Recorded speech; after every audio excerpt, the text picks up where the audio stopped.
Les Mille et une nuits, traduit par Antoine Galland, tome 1er.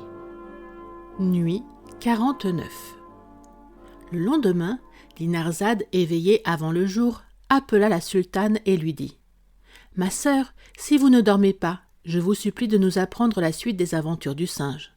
Je crois que le sultan mon seigneur n'a pas moins de curiosité que moi de l'entendre. » « Vous allez être satisfaits l'un et l'autre, répondit Scheherazade, et pour ne vous pas faire languir, je vous dirai que le second calender continua ainsi son histoire. Le sultan ne fit aucune attention aux autres écritures, il ne regarda que la mienne qui lui plut tellement qu'il dit aux officiers « Prenez le cheval de mon écurie, le plus beau et le plus richement enharnaché, et une robe de brocart des plus magnifiques, pour revêtir la personne de qui sont ces 6 sortes d'écritures, et emmenez-la moi. » À cet ordre du sultan, les officiers se mirent à rire. Ce prince, irrité de leur hardiesse, était prêt à les punir, mais ils lui dirent « Sire, nous supplions votre majesté de nous pardonner. Ces écritures ne sont pas d'un homme, elles sont d'un singe. »« Que dites-vous » s'écria le sultan. « Ces écritures merveilleuses ne sont pas de la main d'un homme ?»« Non, sire, » répondit un des officiers, « nous assurons votre majesté qu'elles sont d'un singe qui les a faites devant nous. » Le sultan trouva la chose trop surprenante pour n'être pas curieux de me voir. « Faites ce que je vous ai commandé, leur dit-il. Amenez-moi promptement un singe si rare. » Les officiers revinrent au vaisseau et exposèrent leur ordre au capitaine, qui leur dit que le sultan était le maître. Aussitôt, ils me revêtirent d'une robe de brocart très riche et me portèrent à terre, où ils me mirent sur le cheval du sultan, qui m'attendait dans son palais avec un grand nombre de personnes de sa cour, qu'il avait assemblées pour me faire plus d'honneur. La marche commença, le port, les rues, les places publiques, les fenêtres, les terrasses des palais et des maisons, tout était rempli d'une multitude innombrable de monde de l'un et de l'autre sexe et de tous les âges, que la curiosité avait fait venir de tous les endroits de la ville pour me voir, car le bruit s'était répandu en un moment que le sultan venait de choisir un singe pour son grand vizir. Après avoir donné un spectacle si nouveau à tout ce peuple qui, par des cris redoublés, ne cessait de marquer sa surprise, j'arrivai au palais du sultan. Je trouvai ce prince assis sur son trône au milieu des grands de sa cour. Je lui fis 3 révérences profondes, et à la dernière, je me prosternai et baisai la terre devant lui. Je me mis ensuite sur mon séant en posture de singe. Toute l'assemblée ne pouvait se lasser de m'admirer, et ne comprenait pas comment il était possible qu'un singe sût si bien rendre au sultan le respect qui leur est dû, et le sultan en était plus étonné que personne. Enfin, la cérémonie de l'audience eût été complète si j'eusse pu ajouter la harangue à mes gestes, mais les singes ne parlèrent jamais, et d'avoir été homme ne me donnait pas ce privilège. Le sultan congédia ses courtisans, et il ne resta auprès de lui que le chef de ses eunuques, un petit esclave fort jeune, et moi. Il passa de la salle d'audience dans son appartement, où il se fit apporter à manger. Lorsqu'il fut à table, il me fit signe d'approcher et de manger avec lui. Pour lui marquer mon obéissance, je baisai la terre, je me levai et me mis à table.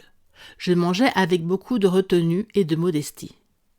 Avant que l'on desservît, j'aperçus une écritoire.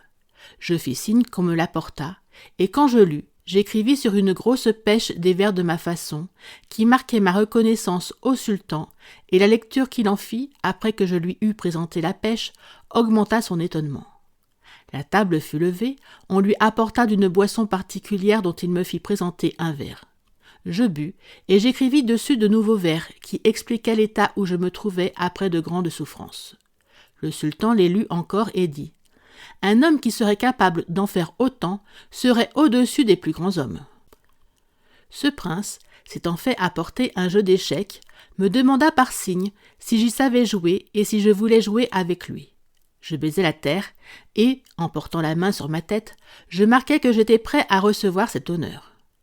Il me gagna la première partie, mais je gagnai la seconde et la troisième, et m'apercevant que cela lui faisait quelque peine, pour le consoler, je fis un quatrain que je lui présentai. Je lui disais que 2 puissantes armées s'étaient battues tout le jour avec beaucoup d'ardeur, mais qu'elles avaient fait la paix sur le soir et qu'elles avaient passé la nuit ensemble fort tranquillement sur le champ de bataille. tant de choses paraissant au sultan fort au-delà de tout ce qu'on n'avait jamais vu ou entendu de l'adresse et de l'esprit des singes, il ne voulait pas être le seul témoin de ces prodiges. Il avait une fille qu'on appelait Dame de Beauté. « Allez, dit-il au chef des eunuques, qui était présent et attaché à cette princesse. « Allez, faites venir ici votre dame. Je suis bien aise qu'elle ait part au plaisir que je prends. » Le chef des eunuques partit et amena bientôt la princesse. Elle avait le visage découvert, mais elle ne fut pas plus tôt dans la chambre qu'elle se le couvrit promptement de son voile en disant au sultan « Sire, il faut que votre majesté se soit oubliée. Je suis fort surprise qu'elle me fasse venir pour paraître devant les hommes. »« Comment donc, ma fille, répondit le sultan, vous n'y pensez pas vous-même. Il n'y a ici que le petit esclave, l'eunuque votre gouverneur, et moi qui avons la liberté de vous voir le visage.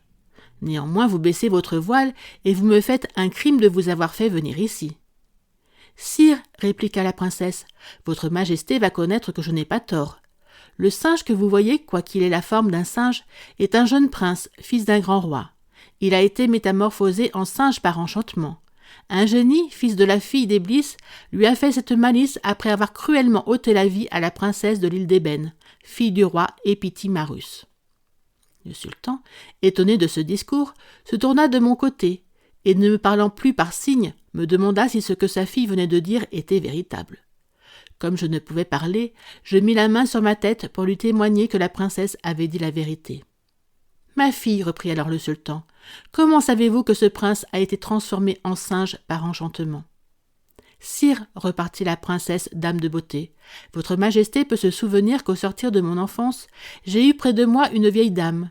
C'était une magicienne très habile.